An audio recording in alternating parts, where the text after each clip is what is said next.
Mr. Leader, is Kash Patel's sobriety or lack thereof a national security threat?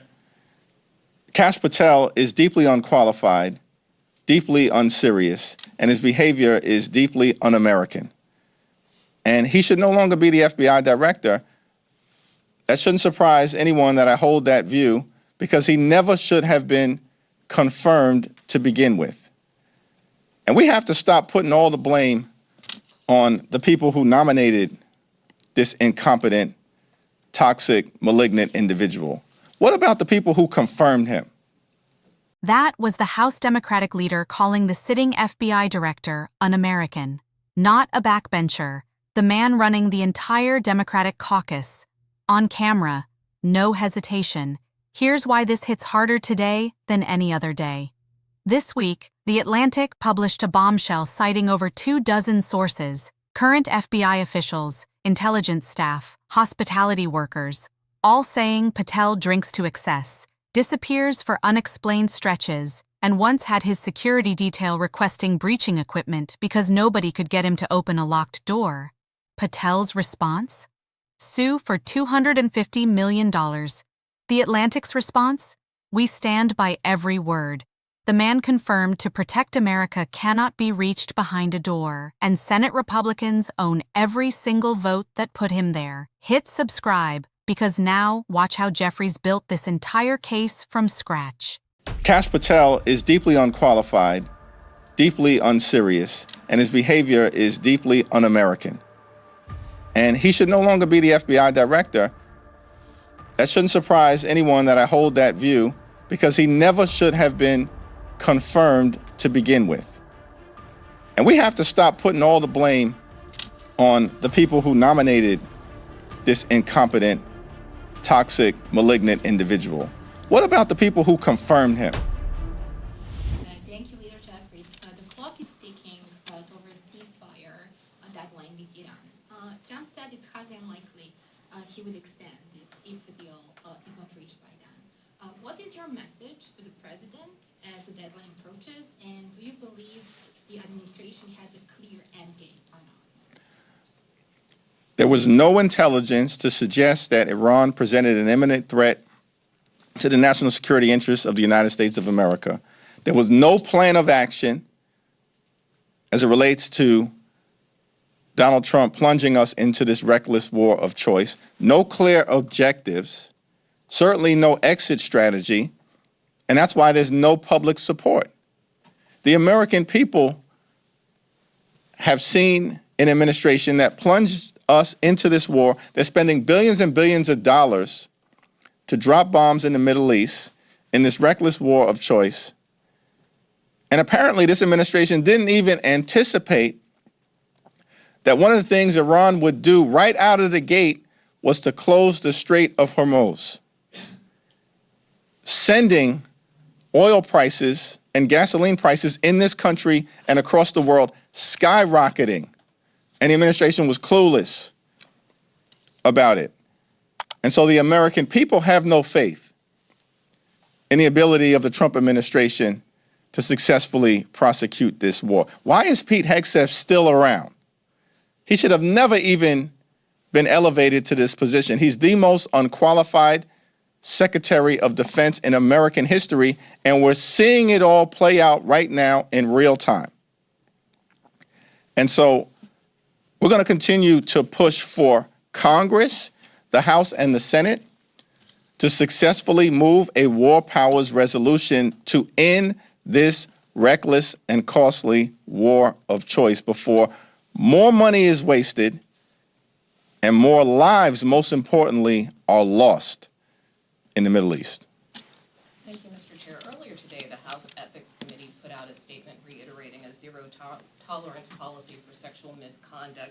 Are you aware of any members besides those who resigned last week or those who may be under investigation who may be in potential violation of that? No. And members who are under investigation, that information is not shared with us as individual leaders or people who are not part of the Ethics Committee.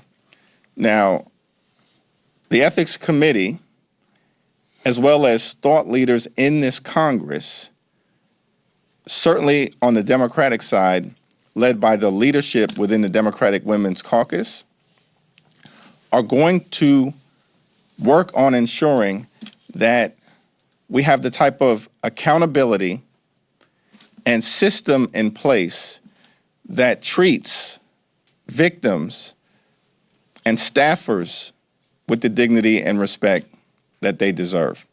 And I look forward to the thought leadership that will be coming forward from the members of the Democratic Women's Caucus leadership, the membership, working with the Ethics Committee, hopefully in a bipartisan way, to do everything that we can to improve upon the flaws that currently exist in the system. Is that something you're looking to expedite in light of what transpired Yes. last week? Thank you, Mr. Leader. Tomorrow, Senate Judiciary Committee is holding a hearing on the Arthur Cross investigation and Jack Smith. One of the witnesses that they're bringing in is Jeffrey Clark, who was out front, as we all remember, on Trump's claims regarding the 2020 election. What's your reaction to, independent of any concerns that members' toll records may have been gotten improperly during that investigation, of Republicans bringing in Jeffrey Clark as a witness for a hearing like this?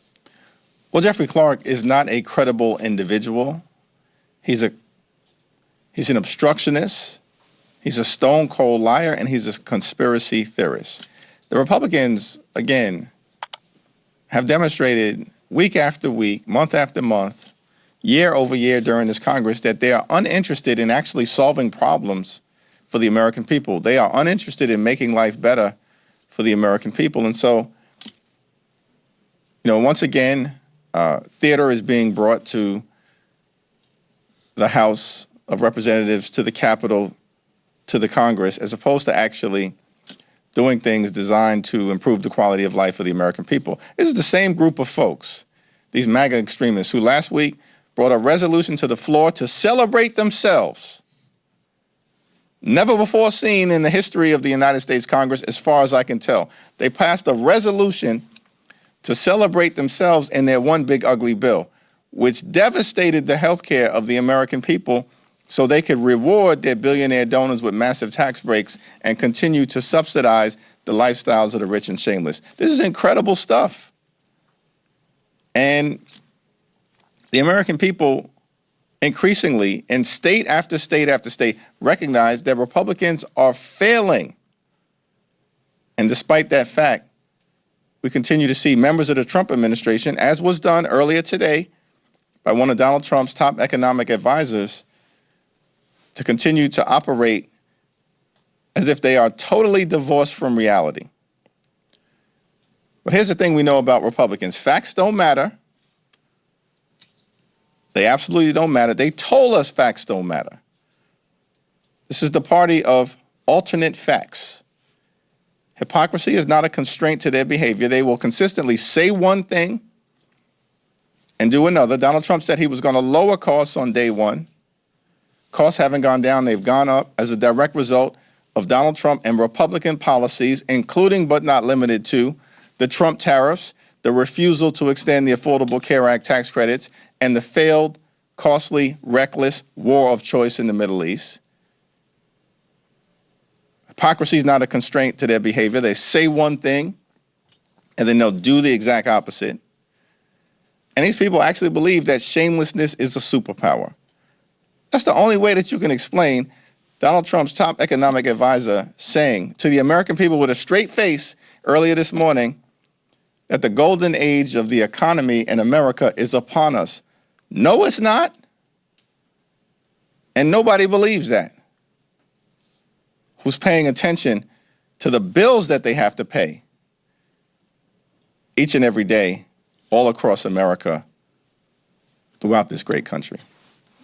So just to be sure, as far as how Democrats can leverage as far as Iran is concerned, do Democrats believe that the Iranians have more leverage than the United States do in these talks? 1 year from now, despite the Iranians' military being completely decimated and having no ballistic capability whatsoever, how do you guys see it right now, 1 year from now, 1 year right now, as opposed to 1 year ago? Do you think that the Iranians have more leverage now as opposed to 1 year ago in these talks? I got to be honest. I don't really understand the question that you're asking. I'll try to. Are we in a I'll try to figure it out. One, there's a risk that Donald Trump, Pete Hegseth, and Republicans have plunged the country into a possible quagmire in the Middle East. Now, last year, Donald Trump claimed that Iran's nuclear program had been completely and totally obliterated.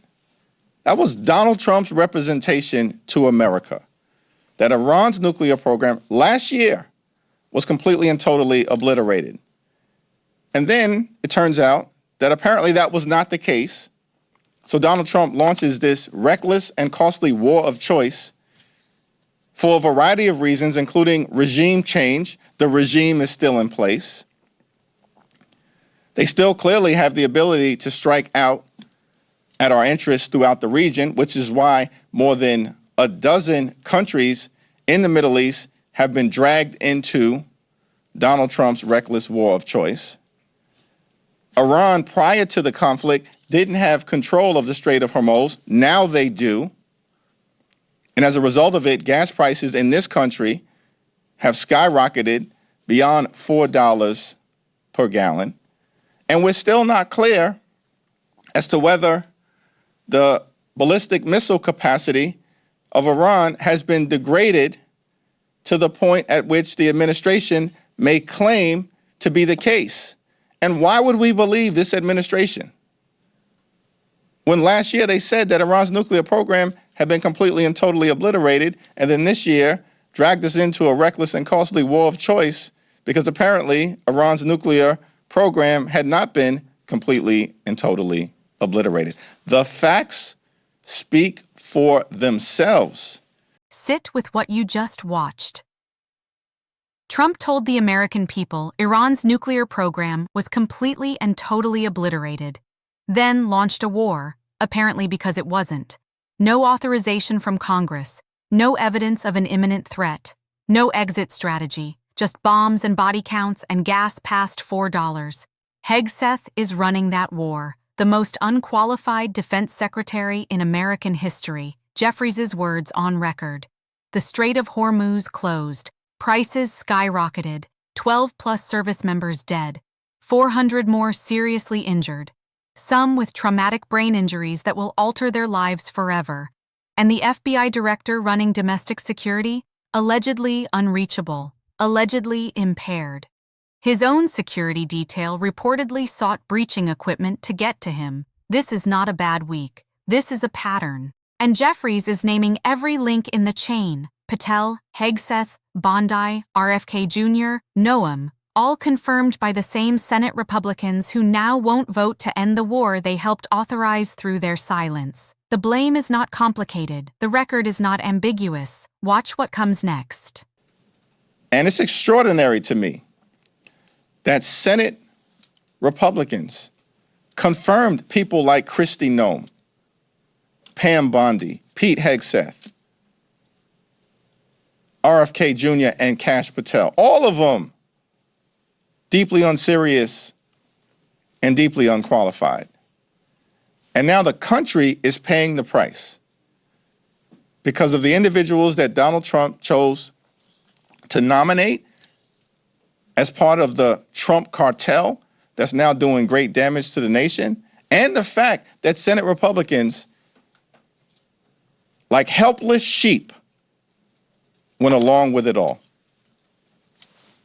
Thank you, Mr. Leader. On Sherpas McCormick, I just want to make sure, will you support the disciplinary recommendations that the Ethics Committee makes if it's in a bipartisan outcome? I look forward to the disciplinary recommendations that I expect will be made in a bipartisan fashion, and then we will respond accordingly. We're coming up on the 60-day mark under the War Powers Act. If your Republican colleagues are not willing to go along with the War Powers resolution, with extending it for 30 days, if the president doesn't request, if there's no AU-MAF movement, I mean, what levers do you all have to try to put a check on this if the president just blows through those? We are going to continue to advance war powers resolutions in the weeks to come until we are able to successfully bring this reckless and costly war of choice in the Middle East to a close.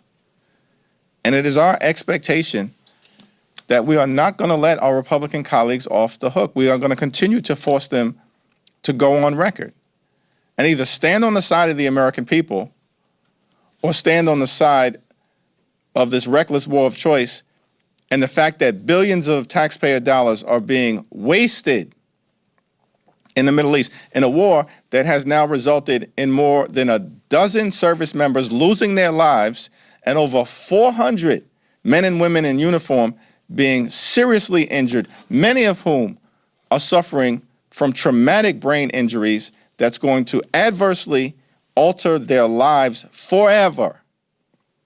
This was the concept. Kash Patel runs 38,000 FBI agents. He is supposed to be the last line on domestic national security. The House Democratic leader just said his behavior is un-American. 24 officials just went on record calling him a national security vulnerability. His own security detail reportedly couldn't wake him up. And Trump?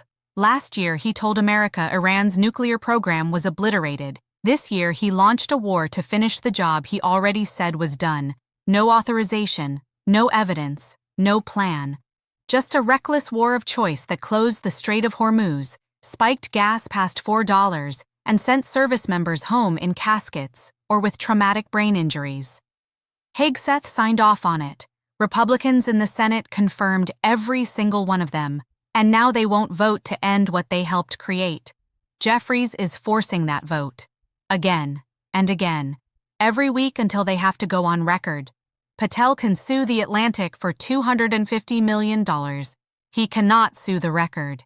He cannot sue the body count. He cannot sue the locked door his own detail couldn't get through. Senate Republicans confirmed this cartel.